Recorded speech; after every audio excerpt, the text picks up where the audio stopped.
Hey, what's up guys and welcome back to Anime King 3. And today I'm gonna be giving you something brand new to enjoy guys. What if Naruto was neglected with the solo leveling system guys? Yes, you heard that right. What if Naruto was neglected with the solo leveling system part 1? Remember to get this one to 100 like as usual. Share this to all of your friends in social media platform. And also guys, don't forget to go ahead and check out the other channels. Yes, I indeed have 4 of them guys linked down in the description. So go ahead, check them out and yeah, enjoy. And don't forget to turn on the bell notification to see exactly when I post, because I do post a hell of a lot. So without further ado or wasting more time, why don't we jump right into this brand new episode begin now guys.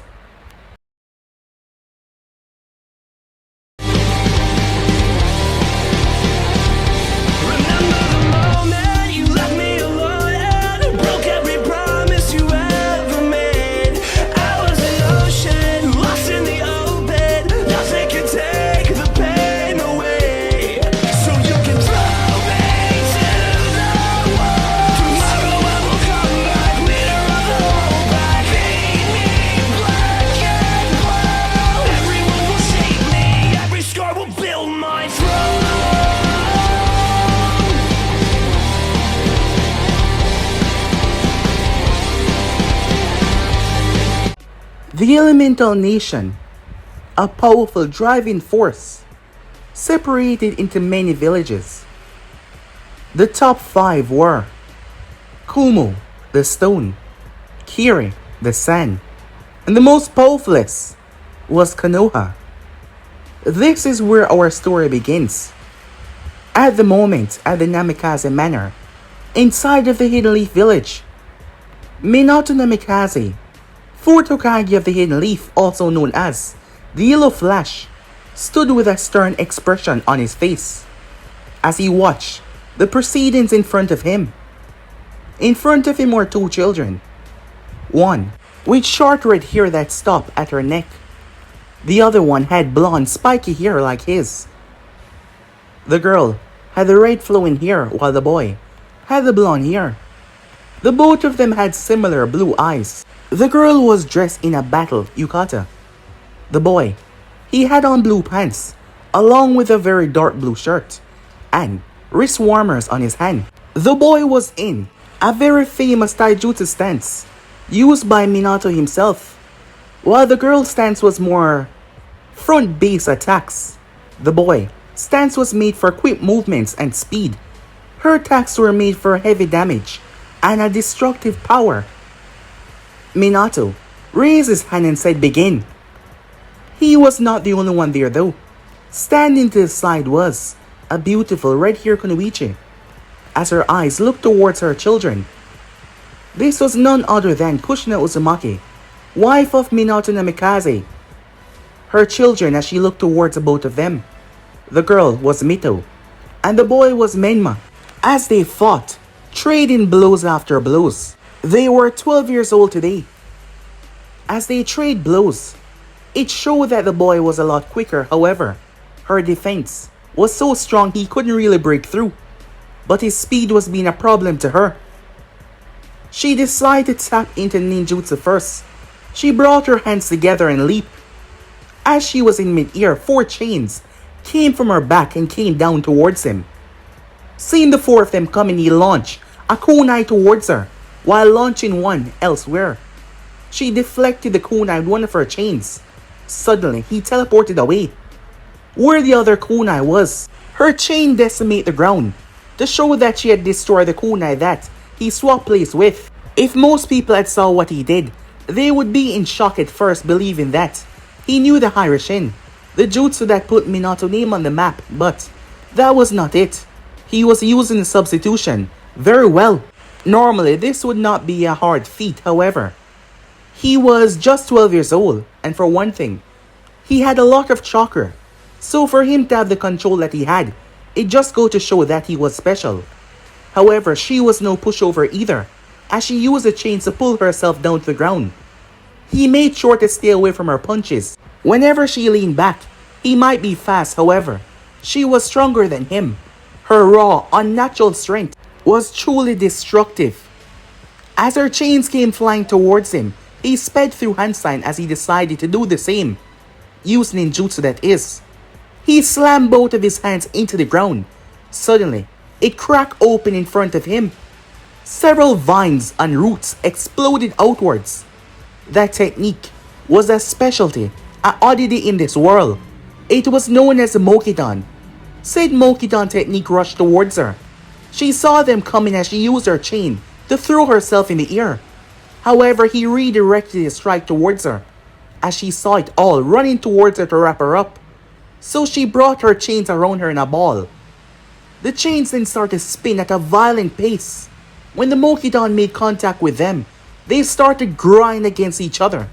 Wood and splinters started to fly everywhere. He sweat under the pressure as her chains were destroying his technique.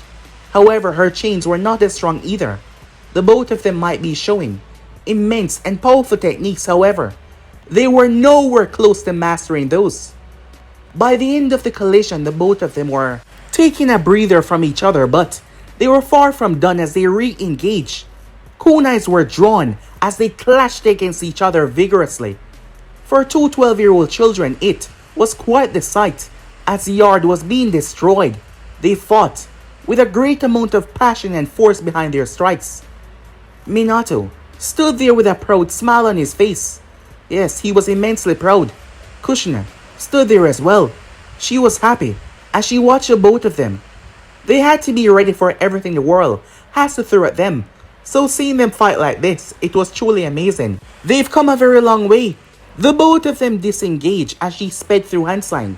She started to puff her cheeks out before she spewed water bullets straight towards them.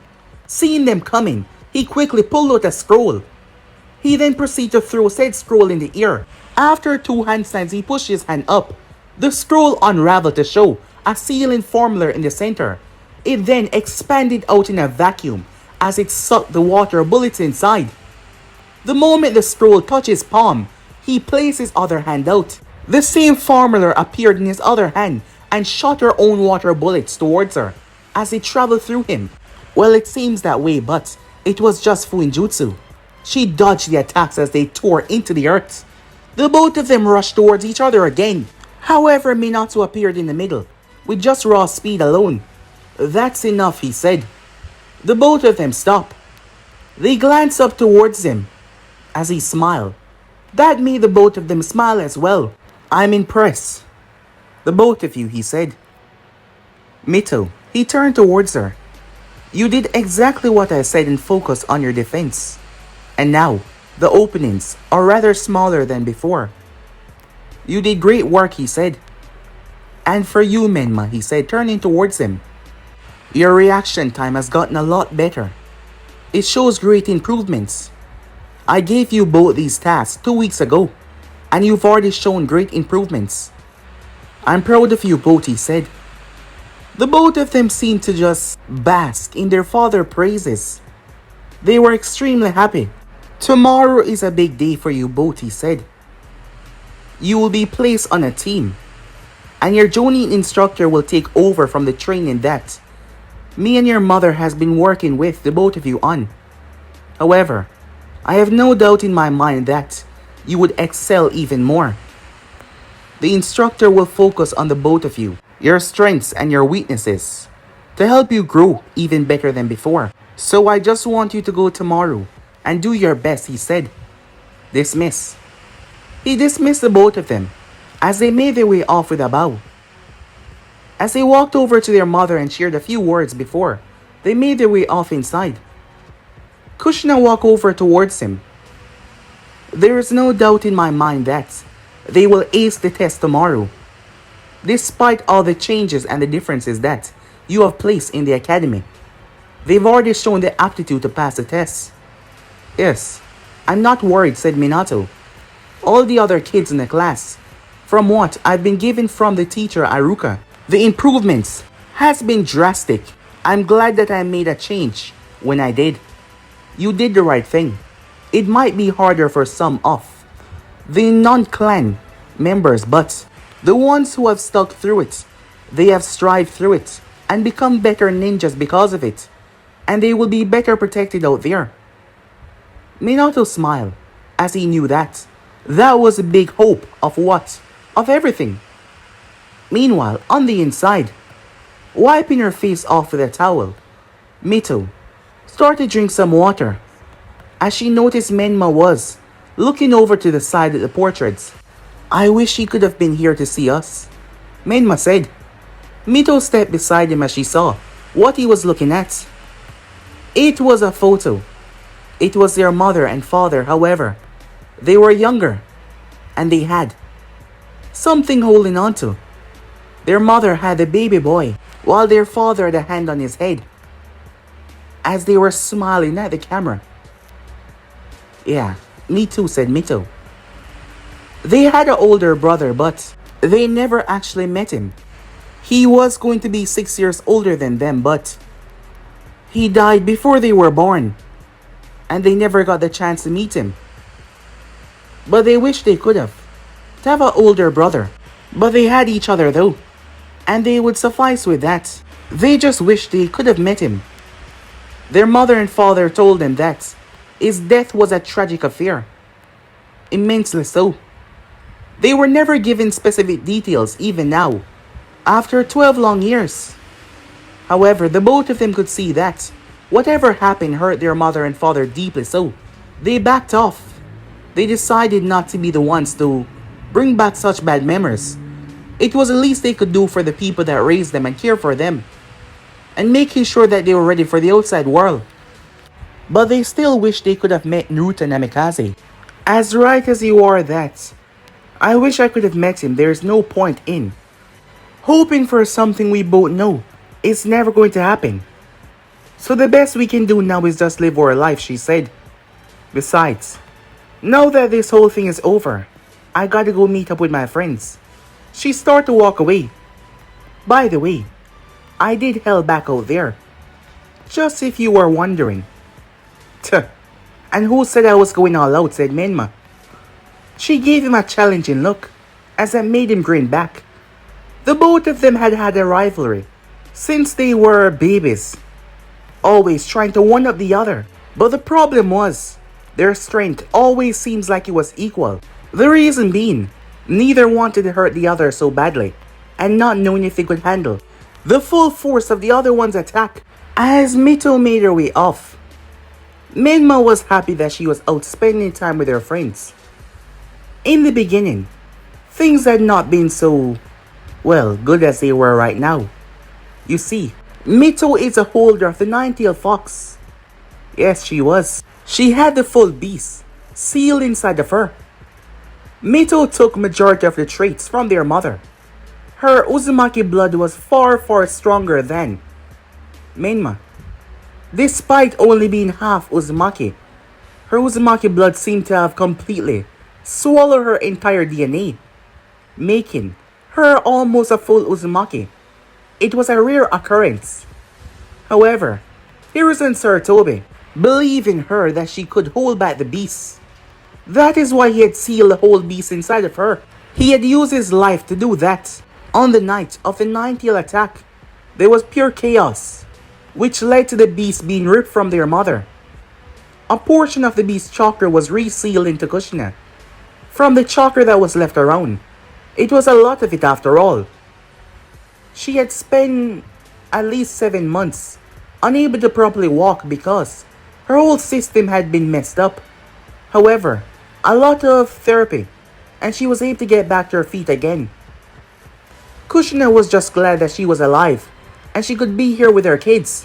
When they were younger, a lot of people were always giving Mito some looks. They would not outright say anything or try to harm her because, well, of who she was. However, there was always some looks. However, time and time again she proved that she was just a normal girl that wanted to be a ninja, to protect her village. Majority of the time she felt bad about the stairs, but Menma was always by her side. Also, her friends as well that she met when she was younger. They were all connected to her family in some way, being family friends. with their mother and father.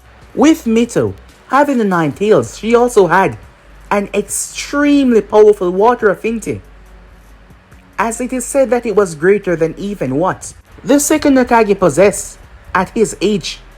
It showed the aptitude for the greatness that she had in the future. However, she was not the only special one. Menma had the Mokiton. Yes, he did. There was a reason for that. Minato Namikaze was a Senju.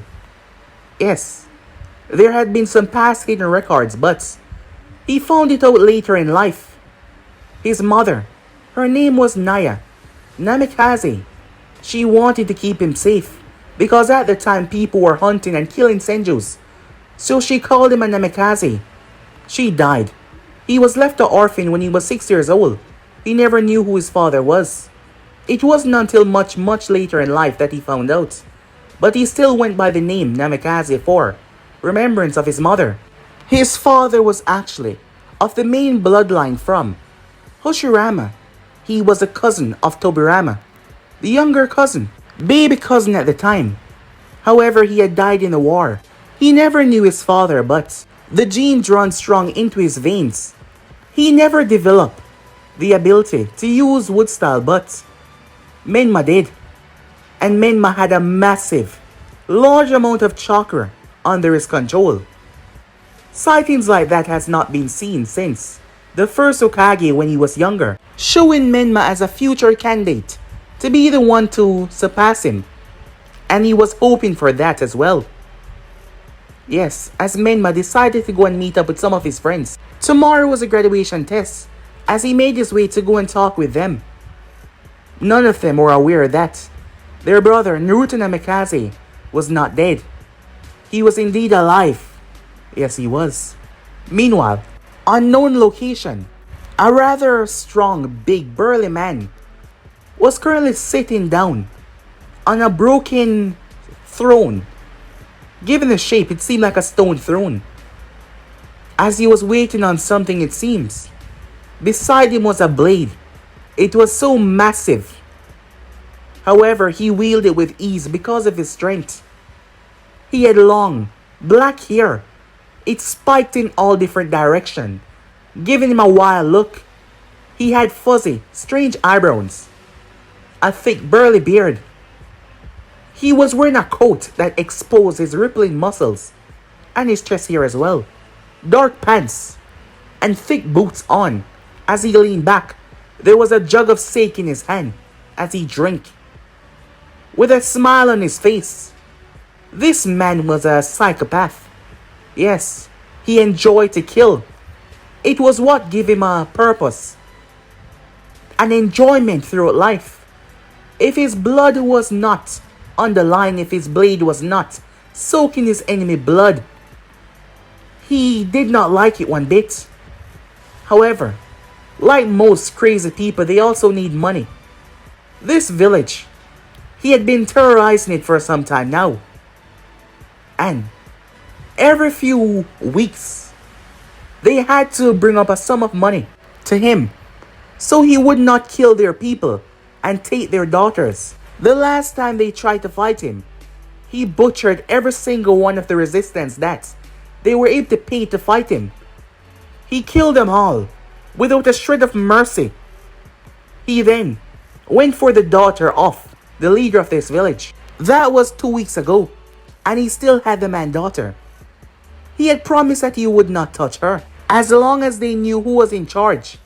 He gave the leader 2 weeks to think over what he had said. Otherwise, he would slaughter the man-daughter right in front of him, without a shred of mercy or hesitation. The leader had backed down. He had no choice. However, the people saw what this was. If they did not stop him now, he would just continue to do this over and over again. So they went behind their own leader back, pulling their money together. They got someone that they heard about, someone that has shake up all sorts of places to end this brute of a man. The large man, his name was Ozai. As Ozai sat waiting, that is when he heard the building for the large place that he was in. The front door seemed to open up. There was a lot of space. Ozai waited as he expected to see the leader on his knees begging for his daughter to return. However, what Ozai got was someone that he did not recognize. The darkness of the place was blocking his view, but still, this person did not seem like a weak civilian. All he could see was a black cloak and nothing else. "Where's my money?" Ozai said. Something was tossed in front of Ozai as it slammed down on the ground. He sniffed the air as he smelled something. Iron. Blood. Ozai opened the bag in front of him as he saw 4 heads neatly arranged inside. Ozai actually smirked. These were the heads of his men that he had guarding the leader's daughter. "So you found her, huh? Let me guess. That old coward hired you to take me down, even after what I told him what I would do if he stands against me," Ozai said as he waited for a response from the individual that stood in the shadows. The person finally spoke up. His voice sounded like he was in his teens, probably 18 or 19 years old. Ozai was offended by that. What was that old fool thinking? Well, he was plotting to kill everyone here after he got what he needed after a while, but still, he just accelerated all of their deaths. "Tell me," the shadow individual spoke up. "What was it that led you down this path? Have you went through something traumatic as a youngster? Is that the reason why you seek a path of destruction and chaos? Or is it that you are just pure evil for no reason?" Ozai laughed. "That's a lot. Coming from a brat. I can't believe of all people he sent a kid after me." Ozai finally stood up, showing his full height. He was 6'9". He was massive. The guy was a full 6 foot. So Ozai still towered over him. As he pulled his blade, he tore it out of the ground, seeing that he was embedded in the ground. "Well, if you like to know before you die, I just enjoy it," he said. "There is no reason I wasn't hurt or put through any traumatic events as a child. I just really like to kill. It brings me great joy and excitement.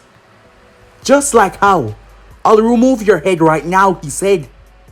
Each step that he took caused the place to tremble slightly.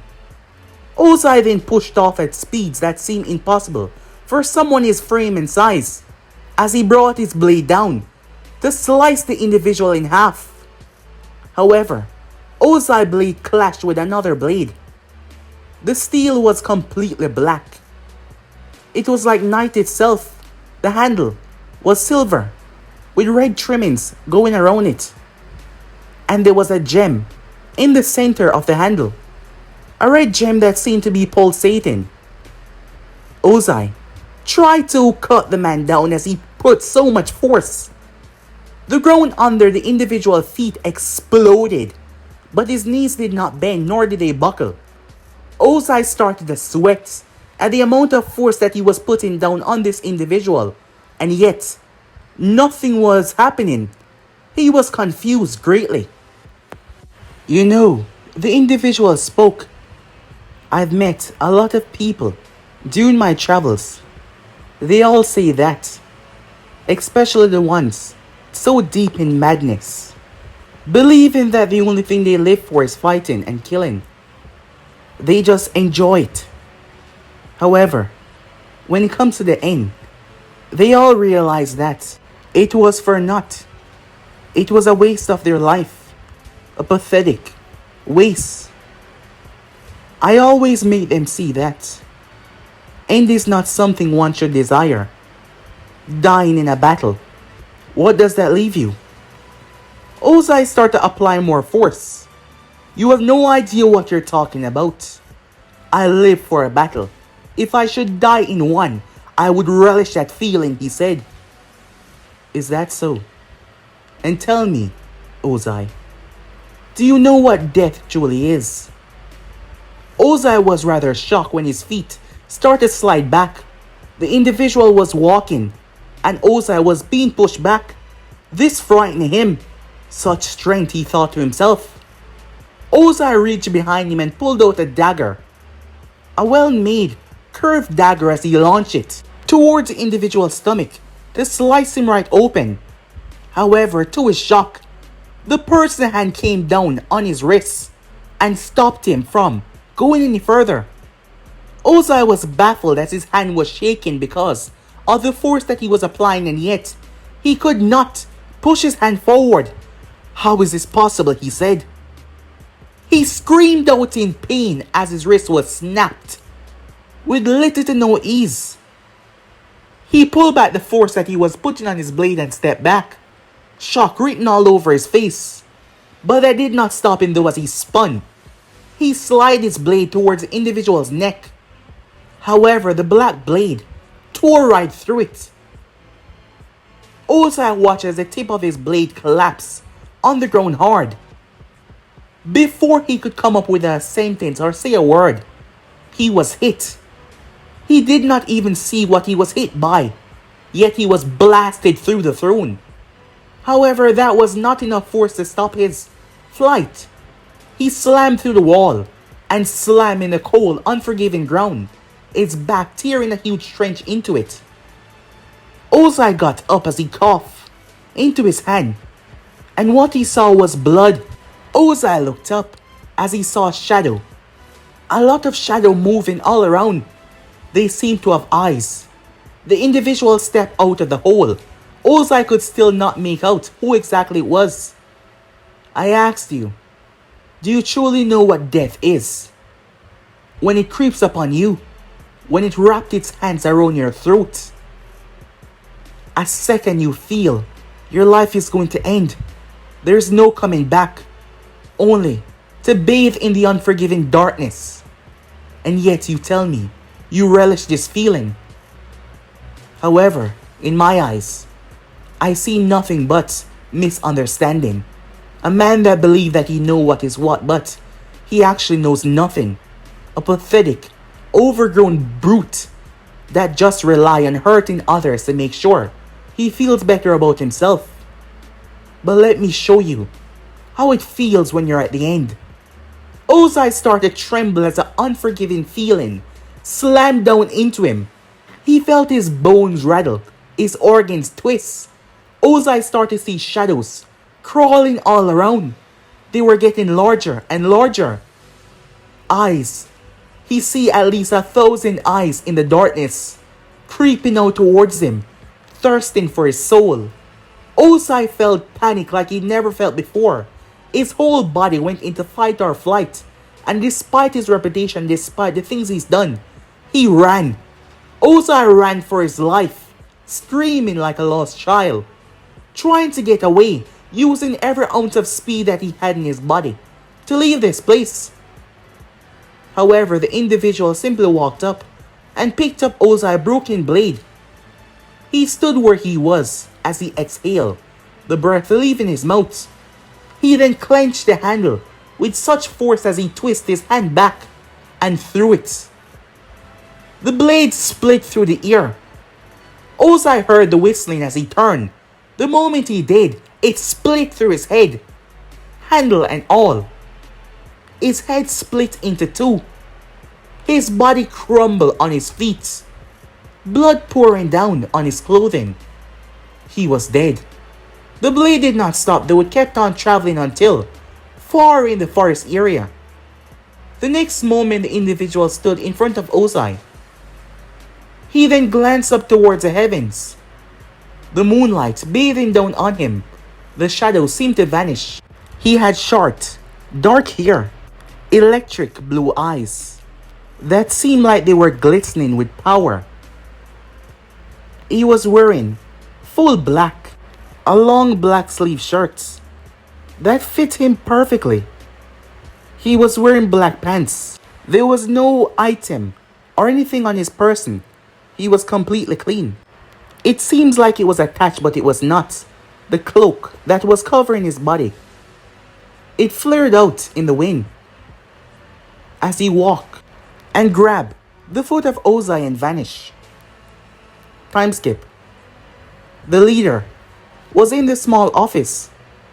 His head was on his table, bowing to the man in front of him. A look of thanks and gratefulness was in his eyes. "Thank you," he said. "Thank you so much. Despite my people never telling me about this. If you weren't here, I know this man would have kept on terrorizing us. It didn't matter how much we had paid him. So thank you. This is what my people have promised. You're a great person for doing this, without even accepting payment first. I'm so grateful," he said. The man turned as he started to walk away. As he took the briefcase, the leader did not even see. "Wait, before you go. What's your name?" he asked. "I must know your name." He turned towards the man. His expression was calm. "They call me Shadow," he said. And with that, he vanished, like he was never there to begin with. The leader rushed toward the spot and looked down to see if there was some hole or something. He poked his head out of the office. That is when he saw his daughter returning back to the area. "Father," she said, "who are you looking for?" She had been captured not too long ago. Gratefully enough, she was not touched or harmed by any of the bandits there. Ozai was not there for most of the time. Her father was great and glad that she was back and okay. As the man looked around, he just vanished, like he was some sort of ghost. As he looked around confused, "He's gone," he said. Time skip. At Konoha, Minato Namikaze was finishing up for the night to return home to his family when his gaze caught sight of the photo on his table. It was him, his two children, and his wife. He stepped towards the photo as he removed the frame, removing the photo to show that there was another one with a baby boy. He had blonde hair like his and dull blue eyes. As the thought of Naruto popped into his head, his greatest shame and regret, it was still weighing on his mind what had happened. Naruto Namikaze was his son. Minato was not sure, but he figured that he died some time ago. Some time ago, him and Kushina had messed up. They were not ready. They were young, in their late teens. It was after they started dating. They were not ready to settle down and have a family. Kushina still wanted to continue in her kunoichi career.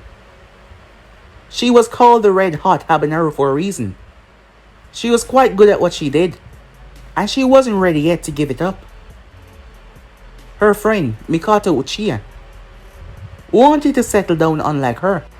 She got married sometime after and had children. The thing was, Kushina did have a son early. It was a mistake. They never wanted to have children so early. Minato was still on the field. It was not time to settle down. War was going on. He was being seen and groomed to be the next Hokage as well. So when they found out about the child they were having, they had thought about the idea of terminating the pregnancy. But they did not. They went through with it. However, they did not act like parents. Because they were young, they were immature. Even with help, they were so busy. They had things to do. Minato was always busy. And thus, the firstborn, Naruto Namikaze, did not have a life filled with happiness. His mother and father were always leaving him unattended. There was other people watching him, but what he wanted was his parents. And the thing was, he also wanted to go to the academy. When he was 6 years old, they tried to awaken his chakra, but something weird happened. When they did, it was so small it was almost non-existent. They had him tested. The doctor told him that he would never be a ninja. He seemed to have not gained any of their shared traits. Nothing from the Uzumaki or Minato side. And not to mention he was not like them. He did not like anything they like. He was just different. With the both of them being so busy, they neglected him. Yes, they neglected him badly. The both of them were so busy that they even missed his birthday. When they got home, they had saw him at the table, waiting for them. He was old enough to have been staying by himself those days. However, they forgot about his birthday. Not once, not twice. 3 times. They blamed it on them being so busy. And it caused them to argue amongst one another on why the other was not there. There was a lot of argument going on. He had tried to help, trying to beg them to stop fighting, for them to just come together as a family. However, things were not that easily solved, with Kushina's fiery attitude and Minato being one just to back off. Naruto was left alone. Yes, he was left alone. At the time, the both of them had not focused on that, believing that he would be alright. However, he was left alone again and again. And that day happened. They had came back together, believing that they need to extend their family. Minato had been made Hokage. Kushina believing that it was time for her to settle down and raise the family. She had done what she could in her career. She believed she had made a name for herself. And she got pregnant. Yes. Turns out they were having 2 kids. She was so excited and so happy. All the while Naruto watched how happy they were for the new kids coming. It was almost like he did not even exist. They were not aware of that though. They had tried to spend some time with him, but it was too late. He left the village. They found a note on his bed. 3 days after he had left. It took them 3 days. Just to show. They searched. They tried to find him, but they could not. It made them realize how neglectful they had been. The both of them were focused on their own thing, their own career. So they did not have time for him. He tried to wait it out. He tried to make time pass so they could finally see him as their son, to be there for him, to spend time with him. However, it seems like because he would not be like them, a ninja, and he could not go to the academy, they did not bother helping him in those areas. They did not train him. Something that he wanted, despite his low chakra reserves. However, they always told him that he needed to pick another career. Those words always hit him deep in his heart when they told him that. Minato stood there looking at the photo. Kushina and him had tried their hardest to find Naruto. But they could not. It didn't matter how hard they tried. They had people searching. They had to keep it on down low because it could not be told that the son of Minato was out there. People would go after and try to kidnap or kill him just to make Minato suffer after what he did in the war. So they could not tell anyone. They had to work in secret. 6 years passed by. And nothing. Minma and Mito had grown up. When they asked about their brother, they were told that he was dead. Jiraiya had searched. His network had searched. But there was no sign of Naruto anywhere. Minato regretted back then. He should have spent some time with his son, to show him that he was indeed his son, to show him that he was there for him. However, he did not. Both him and Kushina always try to swallow their pain and try to take it off their mind because it caused them pain of just thinking that they led their own son to death. He could not have survived on his own. He was weak, not strong enough. So they had no doubt that it was their fault. It would forever haunt them. That is why they trained Menma and Mito so hard, to make sure they were ready for the outside world, so nothing will happen to them. It took the both of them a while to get adjusted. So they gave Minma and Mito almost everything. They made sure they were there for them. They spent time with them to show that they weren't horrible people. But on the inside, they knew that they neglected him. They knew that they should have spared some time. He was just a child. And that is why he ran away. And the letter that he left. He said something that struck the both of them in their hearts. He told them to be happy with their new family. That was all. Kushina had cried for a week non-stop. It had been terrible, dreadful. Things became worse when she gave birth and that man attacked the village. That masked man. Hiruzen Sarutobi had sacrificed his life to seal the beast inside of Mito, saving the both of them as he told them that they were the future. He had lost his wife Boaka, and he just wanted to be with her. So he gave his life using a seal. However, nothing was going to change that. He led his own son to his demise, Minato thought. He just hoped, when he finally see him in the afterlife, he could apologize and beg for his forgiveness. That is all that he hoped. All he could do now was try not to make the same mistake with Mito and Menma, and try to guide them down the right path. He thought to himself as he made his way home. Time skip. Sitting down as he took off his boots was the same black-haired individual as he sat on a bed. He glanced up towards the mirror not too far away. As he brushed out his hair, he rarely used his name nowadays.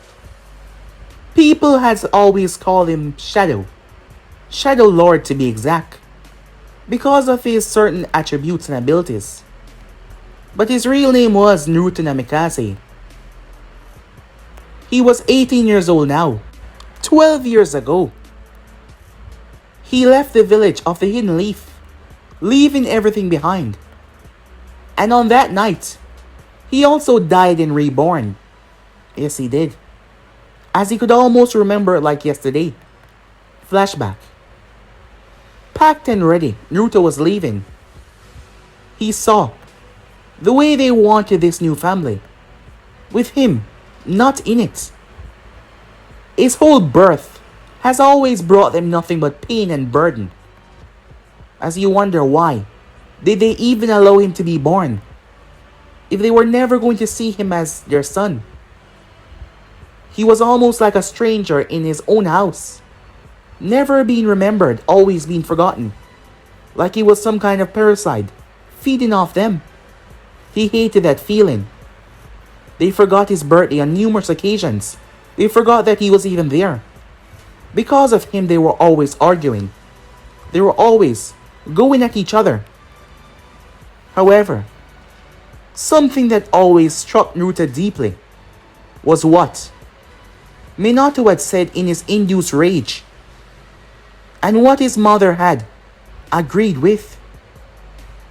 One night Naruto heard them arguing. Yes, it was a night that they missed his birthday, why neither of them were there.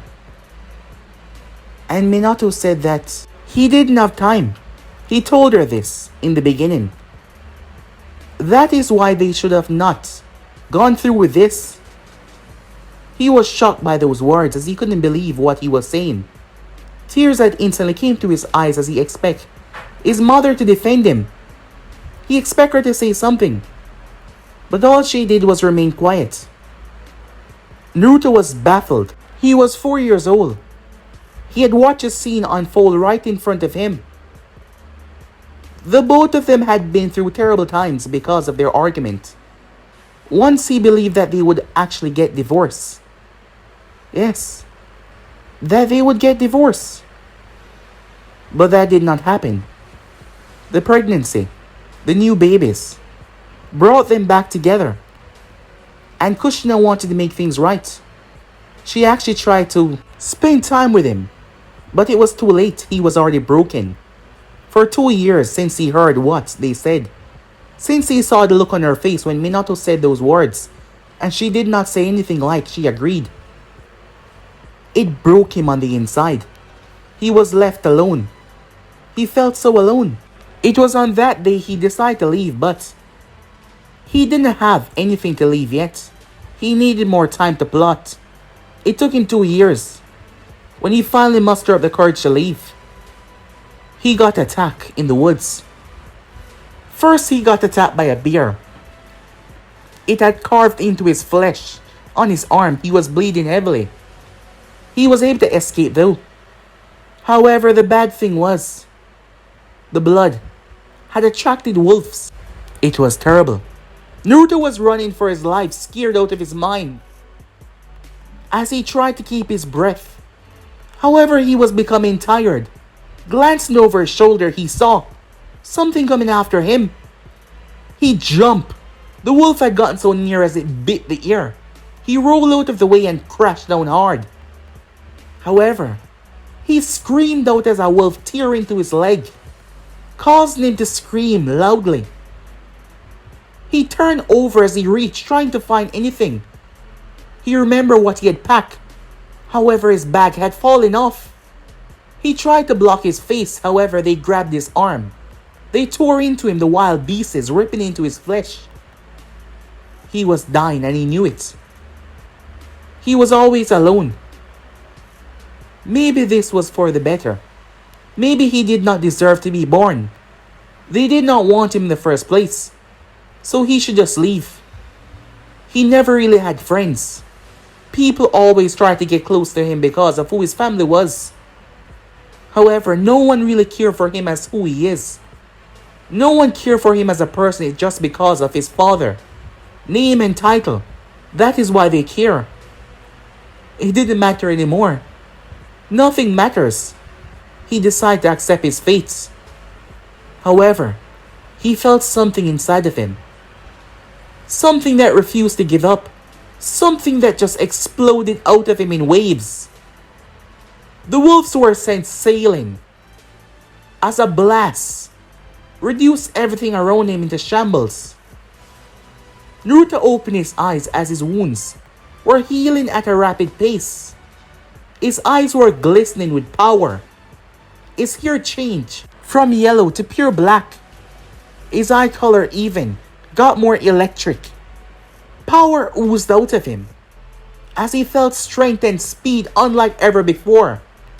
The first wolf got back up as Naruto saw every ounce of movement that it made to reach him.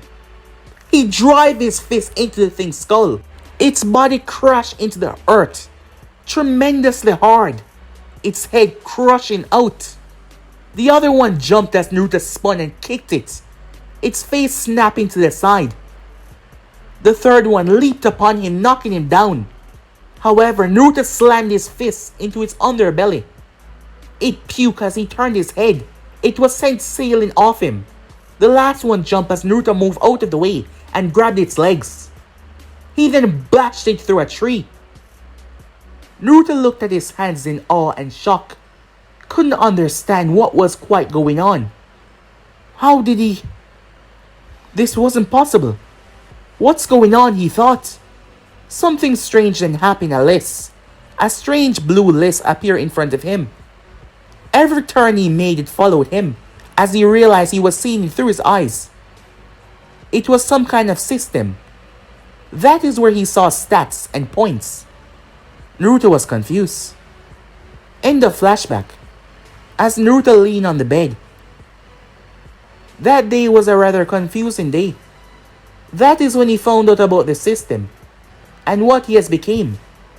However, the system was not really a good thing in the beginning because he had to do some daily quests. However, whenever he failed these quests, he was teleported to a pocket dimension where strange beasts hunted him.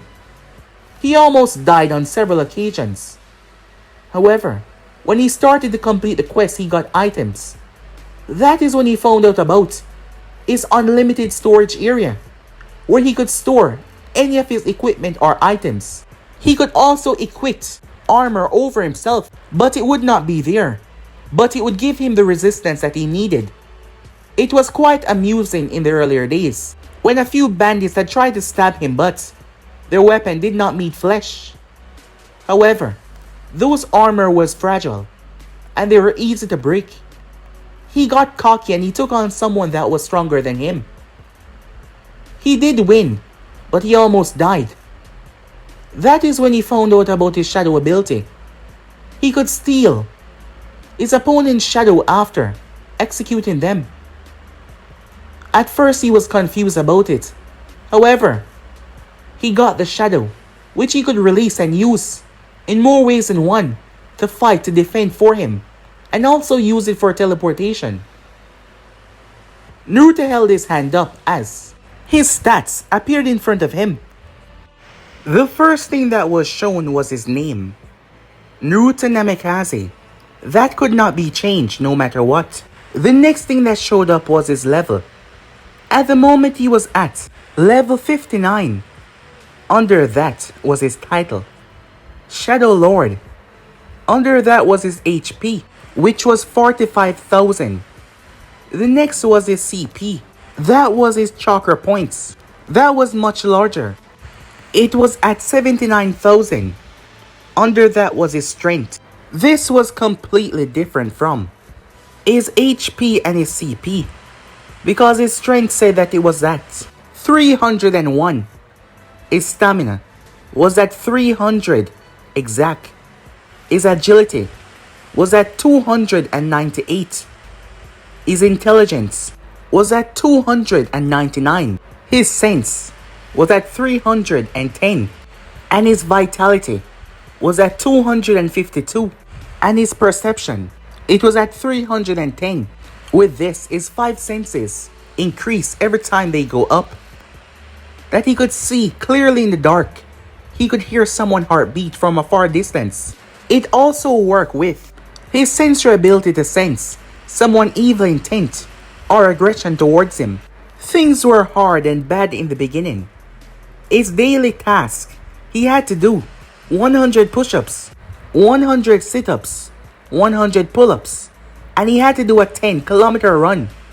When he failed those, he was transported towards the unknown pocket dimension where he was going to be chased until he was let out of there.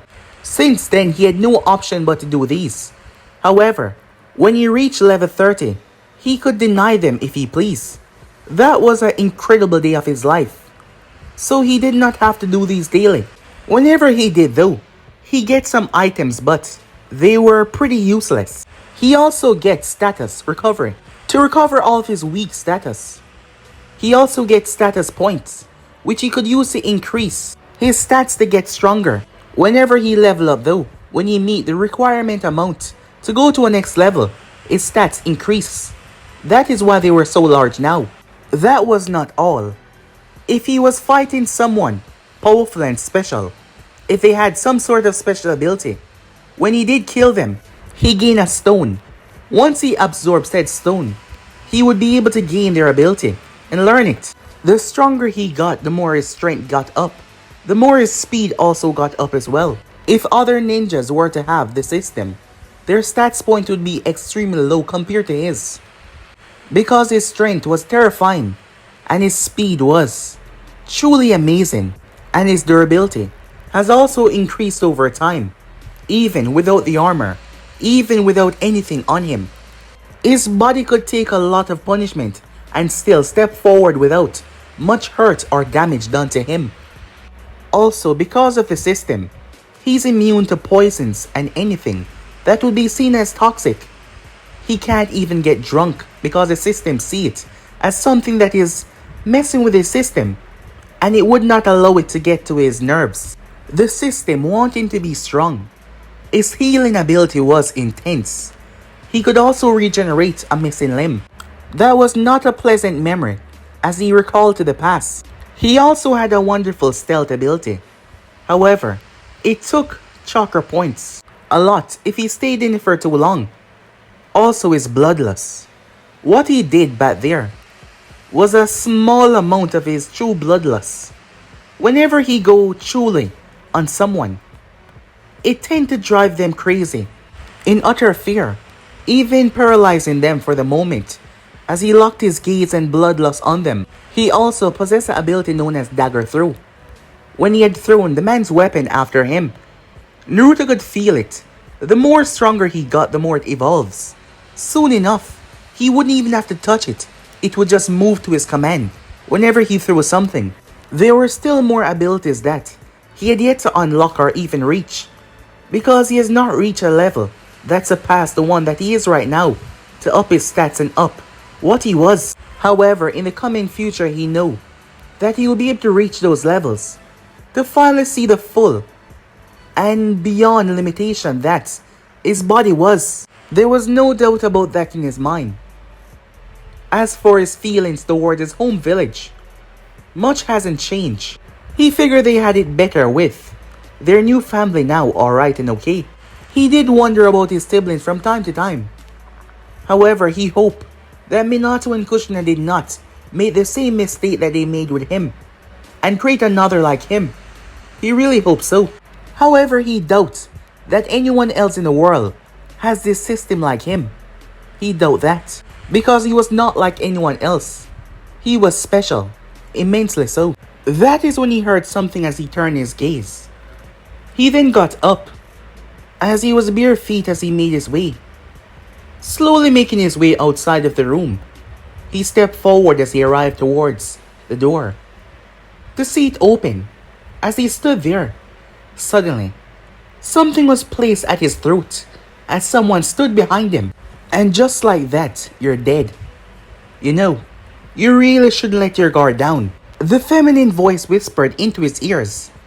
However, the next moment, she found herself pinned to the wall as he held both of her hands. It happened so fast. Oh, trust me, love, he said. I didn't let my guard down. I was just enjoying your arms around me. She smiled as a pink crystal in her hand slowly broke away. He then leaned forward, her hand still pinned, as he kissed her. He then pulled back as she had leaned in. He found it rather amusing as she scowled at him. I told you not to tease me like that, she said as she kicked at his feet. However, he jumped, releasing her in the process. She crashed right into him as both of them fell to the ground. As she started to assault his lips, the both of them making out for a good minute before they broke apart. A smile on both of their faces as she sat right on top of him. She had blue hair. She was wearing a green yukata with red shorts underneath and high thigh boots. Her name was Guren. She smiled down towards him. So, how was your day? She asked him. I should be the one asking you that, said Naruto. Are you okay? He asked. A sad look was in her eyes. She had just came back after another visit. Whenever she went to visit these people, she made sure to leave a large sum of money so they could be well taken care of. To this day, the family was not sure who was doing it. Well, perhaps the mother knew, but they have no idea who exactly she was. You see, the reason is, some time ago Guren was ordered to kill someone. That is before she had met Naruto. She was running with some bad people, and they were given a mission from a bad person. The man that she killed did not deserve it. The only reason why he was killed is because he was in something that shouldn't have taken his life. The problem was, he had a child and a wife. His child was Yukimaru, a small boy. When Guren found out about this, she had slaughtered her whole crew because they did not tell her anything like that. Guren had refused from day one to kill anyone with a family. She might be doing this for the money, but she had her morals. You see, her past was not a pretty one. It ended with both of her parents dead. And to this day, she never wanted a child to feel how she felt when she was alone. And her group lied to her because they knew. They lied to her. She slaughtered every single one of them in return and fled. She felt so horrible and terrible until she met him. Things were different now. She still felt the regret and the pain. The reason why. Yukimaru's father did not deserve it. If the man was a horrible man doing horrible things, she wouldn't bat her eye, but she found out that the man was actually a good person. However, a really bad man wanted something that he could not get because of Yukimaru's father. That is why he had to die by her hands. Naruto pulled himself up, her still on his waist as he wrapped his arm around her. They stayed like that for a long while. His meeting with her was something for another time now. He just wanted to comfort her. They stayed like that for a while until they were back on their feet. He looks happy. His mother is taking good care of him. He's also made some friends. And the village is well secured. So I'm happy, said Guren.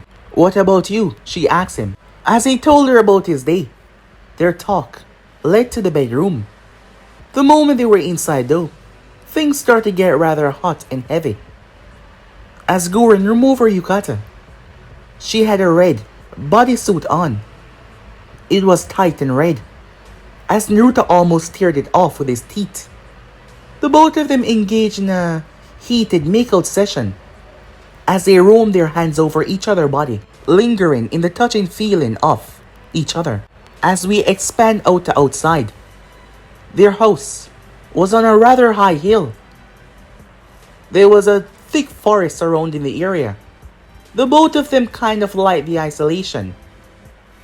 The way they grew up, the things they had to go through, their mindset was similar. That is what attracted them to one another. That is what stirred the feelings of passion between the both of them.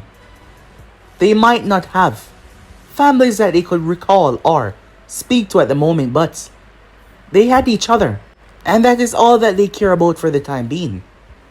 Yes, they had each other, and they were okay with that.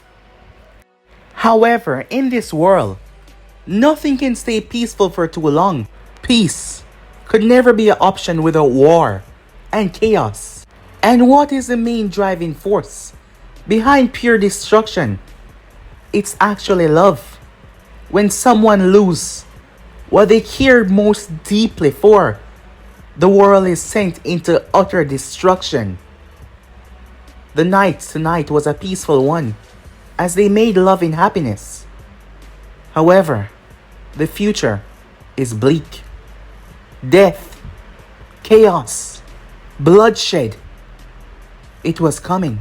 Naruto jumped up as he glanced over to see Guren sleeping peacefully beside him. He took a breath. For the past few months he's been having a dream. His hands were stained in blood. All around him there was fire, death, destruction. However, the most terrible thing that he saw in these dreams that always showed himself over and over again was Guren. He saw her body in a pool of blood. He placed a hand up to his chest as he felt his heartbeat calming down. He didn't know why these dreams were coming to him, but he would never let something like that happen. That is what he told himself. However, fate, destiny, has a way of getting around everything, even immense power. The future was not looking too well. But guys, be and subscribe right here. If you want the next part to do, like, subscribe, comment down below, and turn on that bell notification stay posted.